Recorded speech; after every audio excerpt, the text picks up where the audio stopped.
Greetings to one and all. I am Joel Silas, currently in the final year of computer engineering, and in today's presentation, we'll see a topic of linear regression.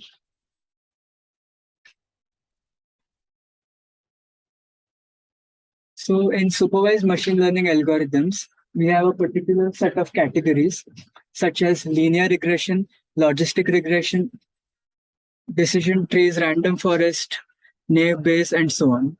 Now, under supervised learning, the first one is linear regression. So we'll see that. Now, regression. The meaning of regression is, it is the analysis of, it is a form of analysis in which predictions are made, in which we are going to do the modeling to investigate the relationship between the dependent and independent variables. So we can say that regression is a functional relationship between two or more correlated variables, which can be derived from the data or dataset, and it is used to predict the values of one variable when values of another variable is given. So let us see the actual meaning of this.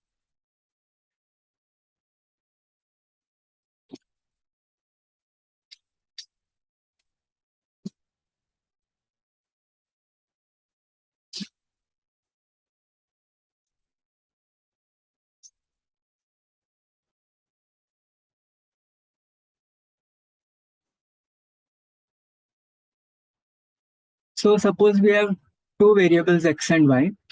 There is a relationship between x and y, which we need to understand by looking at the data set.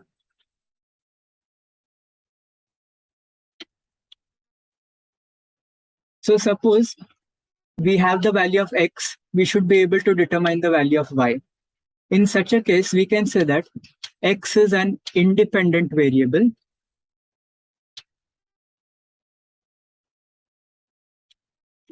whereas y is the dependent variable, since y is dependent on x.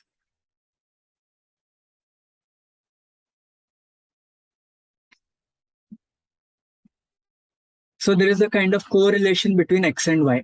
Not necessarily only two variables x and y. We can have y, which is dependent on a set of inputs or a set of features. Okay, so we can have a collection of features or inputs or variables on which y is dependent. That is, y is a function of these.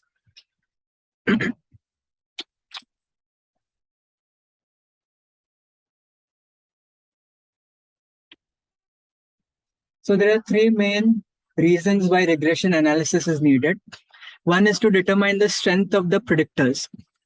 So it means that the impact of the independent variable on the dependent variable, that is the relationship between them, needs to be determined. For example, the impact of income on expenditure. So we can say that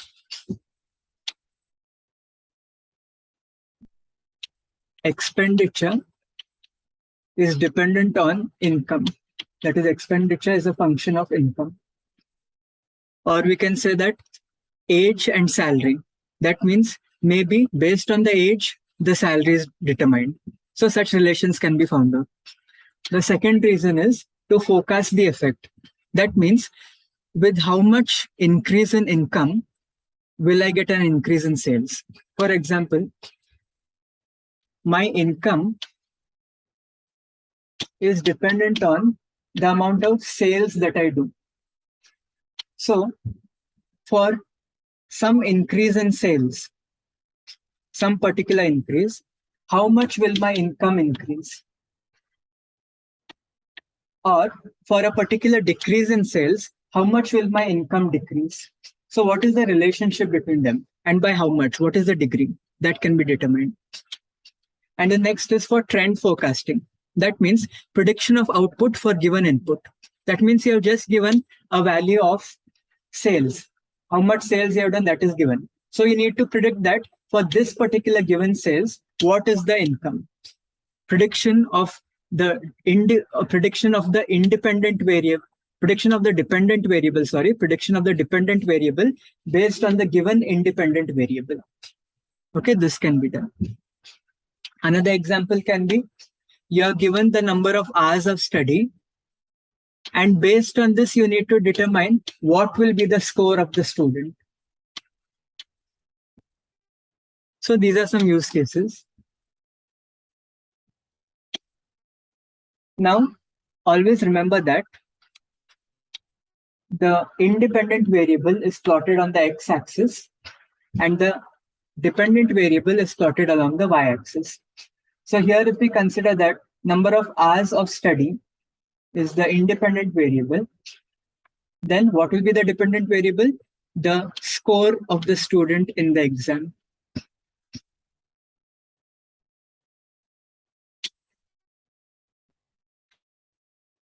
Now, we need to plot a relationship between the number of hours of study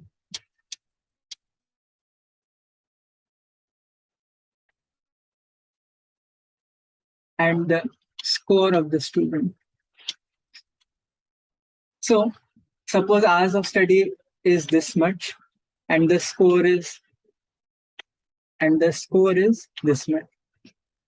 So, this will be the particular point.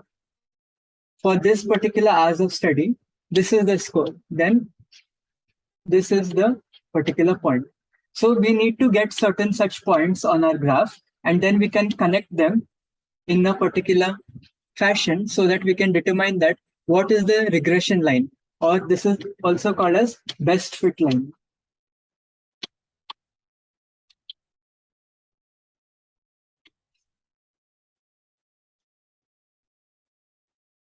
Now, not necessarily always we'll have an increase and increase.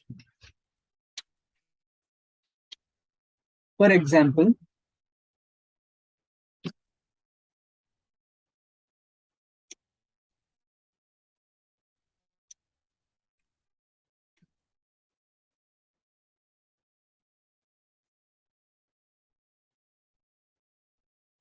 if x increases, y also increases, suppose.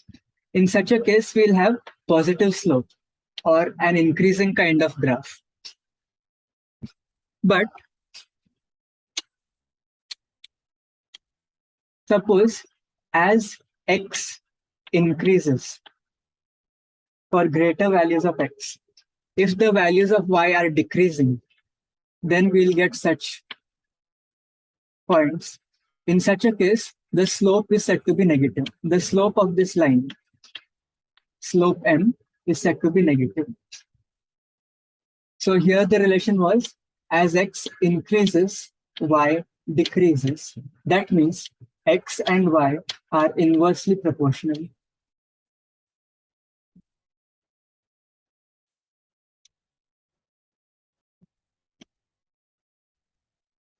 Now here are some examples of different types of graphs for linear regression. Here we can see that as x is increasing, y is also increasing, and we get this kind of line. This is called as perfect linear regression, positive slope. Another case can be, which we saw, as x increases, y decreases. So this line is this way. This is negative slope. Or maybe we are not getting all the points on the same line. Here we were getting all the points on the same line. Here all the points are on the same line. But here, as you can see, the points are not on the same line. So here we cannot get a line which passes through all the points. Getting a line passing through all the points is not that easy. Some points will definitely be outside the line. So this is also positive linear regression, but it is not a perfect best fit line. Here also, this is negative slope, and it is negative linear regression, but it's not perfect again. Now, here there are some points which are scattered, and we cannot draw a line which is passing through all of them. So there is no linearity, there is no linear relationship between the points. And here there is another case called as heterosidicity, in which a certain extent can be linear, and then some scattering is there, it is non-linear. So we cannot say that this particular line that we draw will pass through maximum points or all the points. So there is some scatteredness here and here. Okay, so these are some examples wherein linear regression can be perfect for positive slope. Linear regression can be perfect for positive slope, can be perfect for negative slope, or it may not be perfect for positive negative slope, or there may be no best fit line due to non-linearity, or certain linear, certain non-linear relationship. So whenever we plot the points, our aim is to get the best fit line.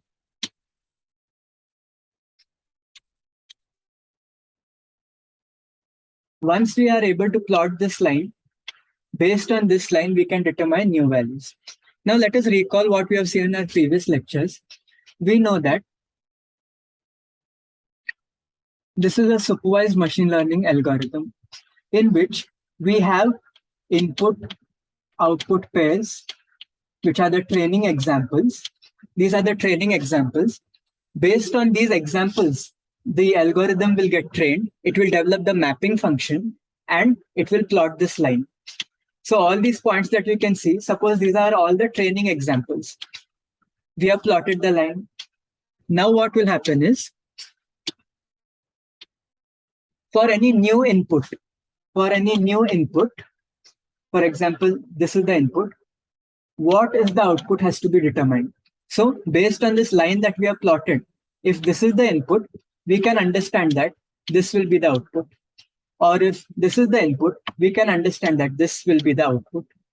So based on the already available data, we can predict the future output for the new data.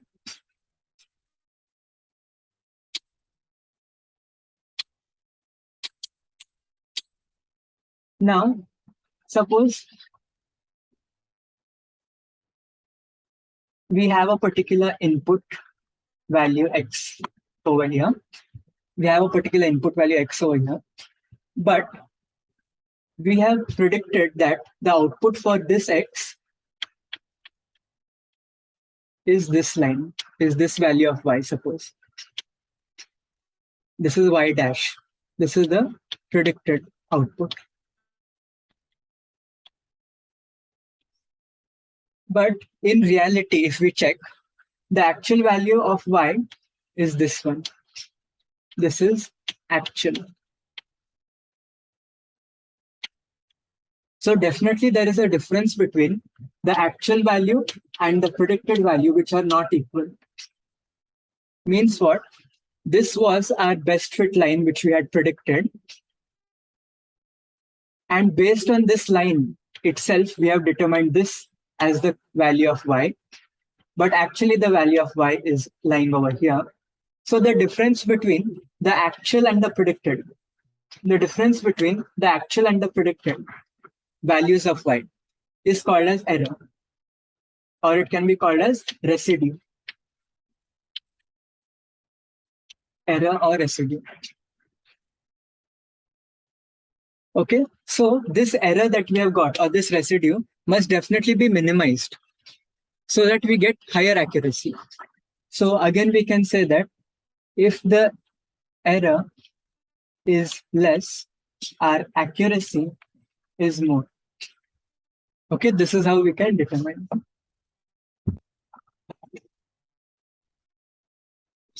So now let us plot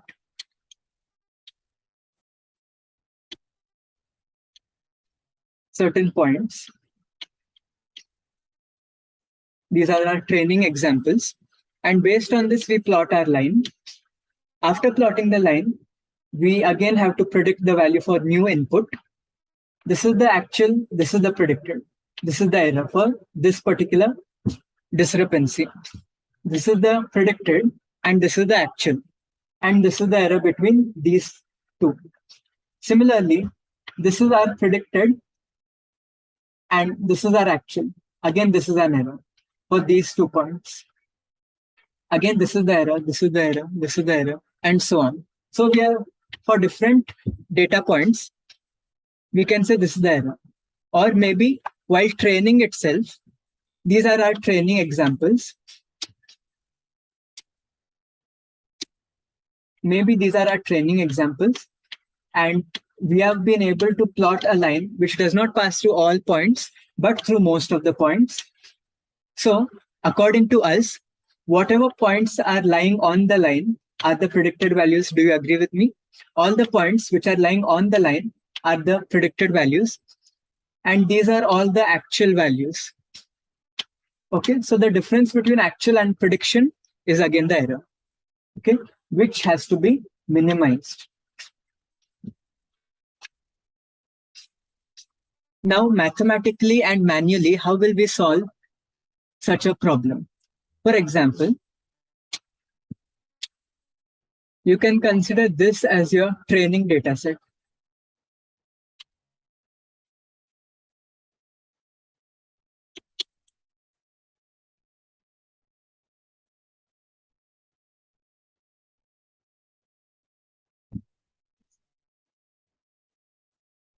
This is our training data set, X and Y. Now, what we need to do first is, we need to, at the end, what we need to do is we need to plot this line. Now, what is an equation of line that we have studied? We know that an equation of a line is y is equal to mx plus c. This is the equation of the line. Now, if y is equal to mx plus c, in order to find y for different values of x, we need to find y for different values of x, and by which we can plot this line. So we will get y and we will get x from this training data set. But what about the constants, slope and y-intercept? We know that m is nothing but it is the slope of the line that we wish to plot, and c is the y-intercept.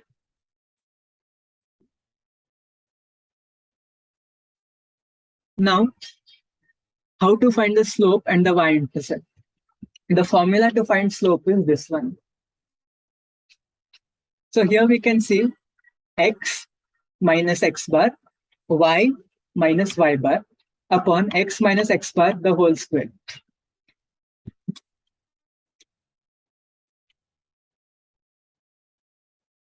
Now, what is x bar and what is y bar? We know that x and y will take values from here. X and y will take values from the training examples of the dataset.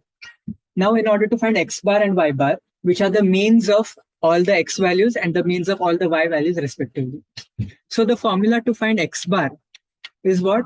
Summation of all the values of x divided by total number of, okay, let us take n over here,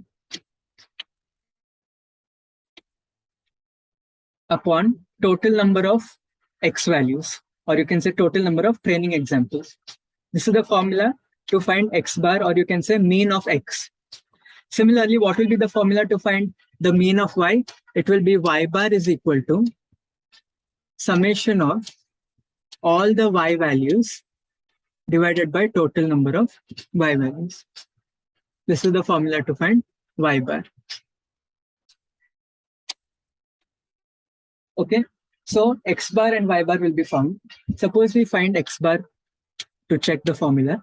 X bar is nothing but summation of all x values. That means 1 plus 2 plus 3 plus 4 plus 5 divided by total number of x values are how many? 5.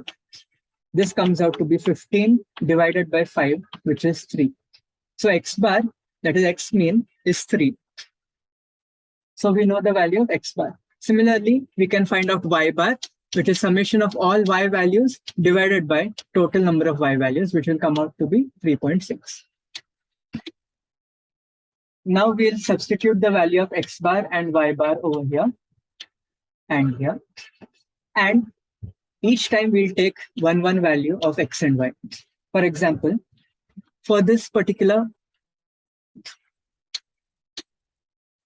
first example, in which x is 1 and y is 3, what we'll do, we'll find this slope, which is equal to, again, what it is, summation of all values of this particular expression. What is this expression? X minus x bar into y minus y bar. So we can find x minus x bar for each of these training examples. So when x is 1,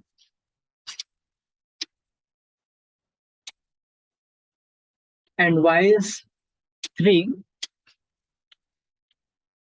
we can say we know the value of x bar, which is 3, and y bar, which is 3.6.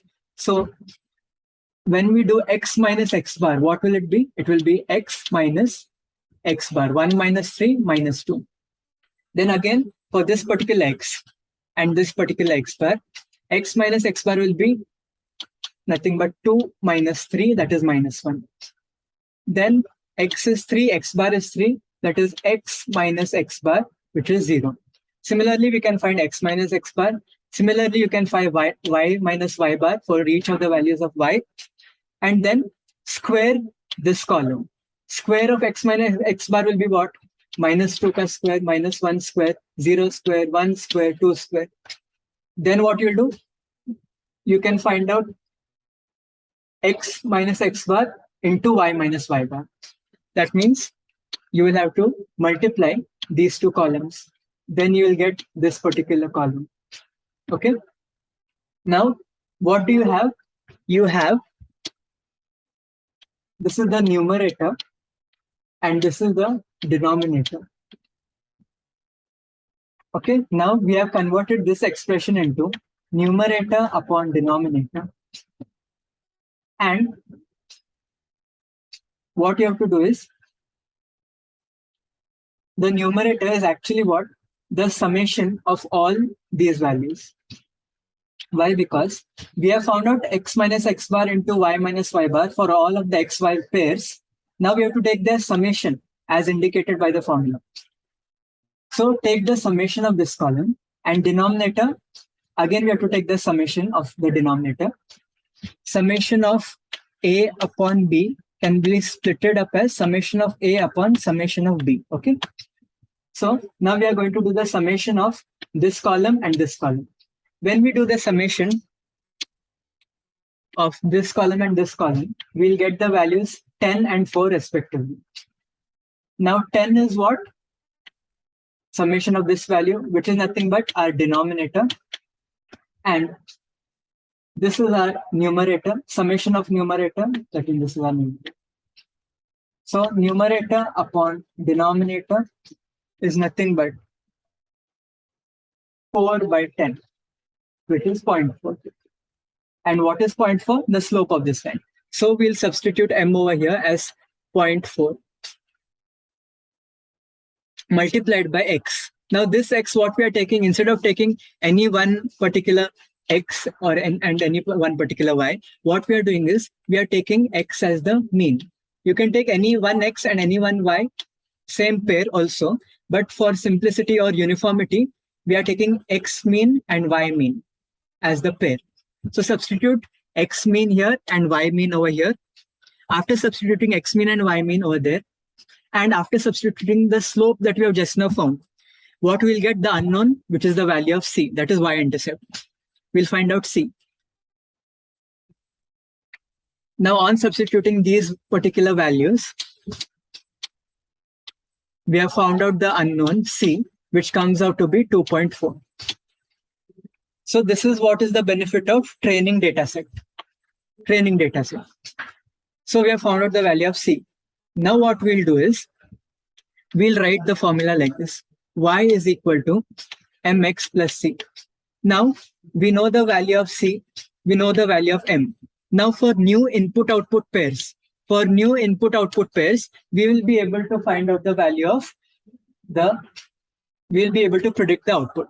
Now what we'll do is, for input x, if input is x, what is the output equal to y we need to find. So now for input x, suppose you're given x1, x2, and so on, we'll have to find out the value of y so that we can plot this line. Okay. So now we have the values of y is equal to mx plus c. We know m, we know c. We'll be given the values of x, the values of the features. We'll be given these values. Once we get, since we have all these three values now, after getting the value of x, we'll have all the three values, we can predict y. So by this, what will happen? For given x, what is the value of y, we will be able to decide. For given x, what is the value of y, we will be able to decide. And in this way, we'll predict the value of y for given x. Okay. And based on these new pairs that we are generating, for given x, what is y, these pairs we are generating, we'll be able to plot this best fit line accordingly. So this is how manually you can perform linear regression using pen and paper without any computing device. So all this we have seen just now. So we'll plot the line finally. Okay, so as I mentioned,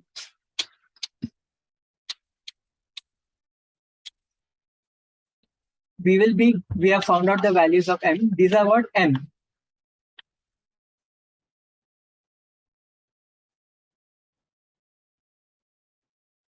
These are what? Values of c. And these are the values of x which we have been given. These are the values of x which we have been given. So we can compute y for each x. And based on that, our line, we can use it. Okay, so this is how we can find out. Now, we have plotted our line, but definitely, as I mentioned, there are certain errors. And how to find out what is the error? Error is nothing but difference between predicted and actual value of output variable or label or feed, called as y. So our predicted value of y is always y dash, and our actual value of y is always y. And the difference between them is called error or residue.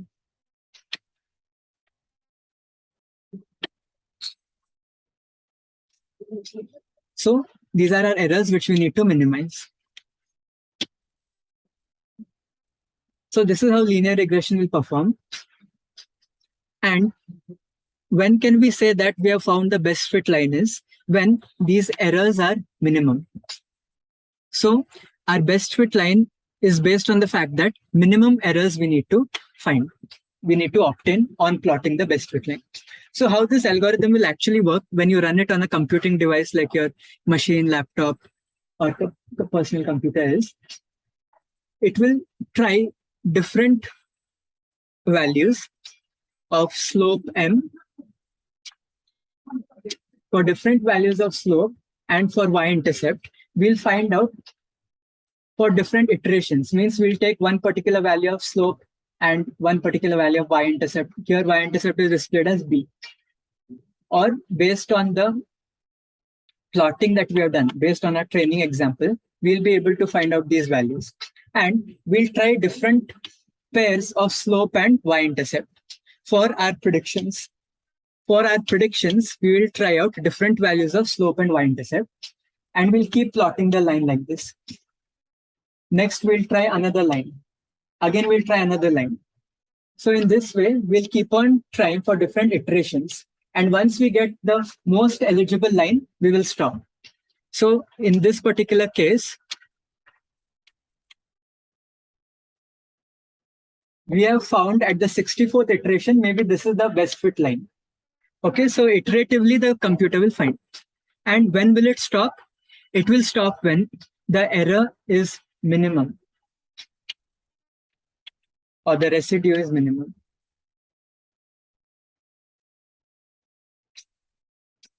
Okay, so I've shown you manually how to find out how to perform linear regression by the simple formula of y is equal to mx plus c. And computationally, how it will do? It will try different values of m and y-intercept. How we do manually?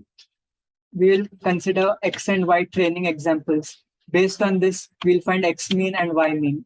Based on this, we'll find out values of slope and intercept. Then we'll be given new values of x, and we'll find out the new values of y correspondingly. But the machine will not do it this way. The machine, what it will do, it will try different values of m and y-intercept. You can call it c also, y-intercept. Here, it is written as b in this diagram. Anyways, it means the same. So for different values of m and c, it will perform. And it will find the values of x and y accordingly. And it will stop when the error is minimum.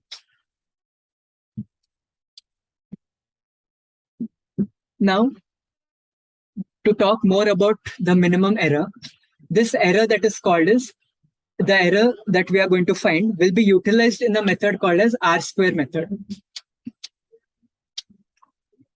So R-square is a statistical method in which we are going to how to choose the data which will fit the line, how to fit the line as per the data. And this R square is nothing but called as coefficient of determination, coefficient of multiple determination. Now, how to find out whether the error is minimum or not, that I was talking about. So the formula to find out R square, is what? Summation of differences between predicted and actual value. Okay, whatever predictions you have done, difference with the actual value you need to find, which is numerator. I'll write it here. Divided by with the mean. Okay, this is the mean. So this is the predicted value for each data point. Suppose we have x, y, x2, y2, x3, y3, and so on. So you will take each predicted value and subtract it from the mean. Okay. Take each predicted value, subtract it from the mean. Take the next predicted value, subtract it from the mean. Take the next predicted value and subtract it from the mean. And take the summation of all these, which is the numerator. Similarly, there is some true value or actual value. So take each actual value and subtract it from the mean. Take the next actual value, subtract it from the mean. Take the next actual value, subtract it from the mean. Take the summation of all these values is our denominator. And compute this fraction, and this will be the value of R squared. Now, ideally, what do we want? Ideally, we want that our predicted value of y should be equal to the actual value of y. Or we can say that yp is nothing but y dash only. So we want our predicted value and actual value to be the same. Now, if the predicted value and actual value are same in an ideal case, which is what we want, the most eligible best fit line that will be called, that time what will happen? Yp and y will be same. The prediction and the actual will be same. So in such a case, what will happen is our prediction, say suppose in place of yp, I'll substitute y only. And our denominator will remain like that only. Don't you observe that the numerator and the denominator is same? So they'll cancel each other and the answer will be 1. So if our prediction and actual value of y is same, the output of R square, the value of R square will be 1. So if the R square value is approximately equal to 1, if it is near to 1, then we can say that it is a best fit line. In most of the cases, it will not be actually 1, because in real world, the differences are there between actual value and prediction value. So if our R square is near to 1, we can stop there. Okay. So here we are going to find out R square. What we are going to do is, I've already explained. We are going to compute this value for each y value and for the mean. So we'll take 3 minus 3.6 plus, what is our next y value? 4, actual value. 4 minus the mean of y, 3.6, and so on we can find out. So whatever value of y is there, we'll subtract it with the mean and we'll find out this. Then we'll be able to find out the value of R square. So based on this R square, if it is near to 1, we can stop that time. Okay, so here in this case, R square is approximately 0.3. It is not equal to 1. So you can see that the difference between the predicted value and the actual value, there is a particular difference, and that is why we have this. Now, 0.7 is closer to 1. So we can see that these differences have been minimized. Again, we have 0.9 over here. We can see the differences are again minimized. And when R square reaches 1, we can say that it is an ideal best fit line in which the difference between prediction and the actual is 0. And in such particular condition, we can say that R is equal to 1. R square, sorry. Okay. Now, if R square value is very low, 0.02, you can see that the difference between actual and prediction is so vast. Okay. So this was linear regression mathematically explained and how we will do it manually and how the computer will compute. Linear regression, where there is a linear relationship between dependent and independent variable, where we can plot the best fit line considering the slope and the y-intercept. Logistic regression, it is a bit different, okay, in which the output is not a numerical continuous value. It may be a categorical value, like whether the value is 2 or 4 or something like that, or whether it is positive, negative, true, false. So only two classes we may have in logistic regression. That is some other case which we'll see in detail later on. And then we have something called as polynomial regression, okay, in which we will not have a straight line, but a curve will be plotted. That we'll see later on. Also, please note that sometimes instead of writing y is equal to mx plus c, we may write it in this way. Y is equal to beta 0 plus beta 1x plus epsilon. Why this is so, we'll see in the next lecture. So thank you for giving me a patient listening for this lecture. We'll continue next time.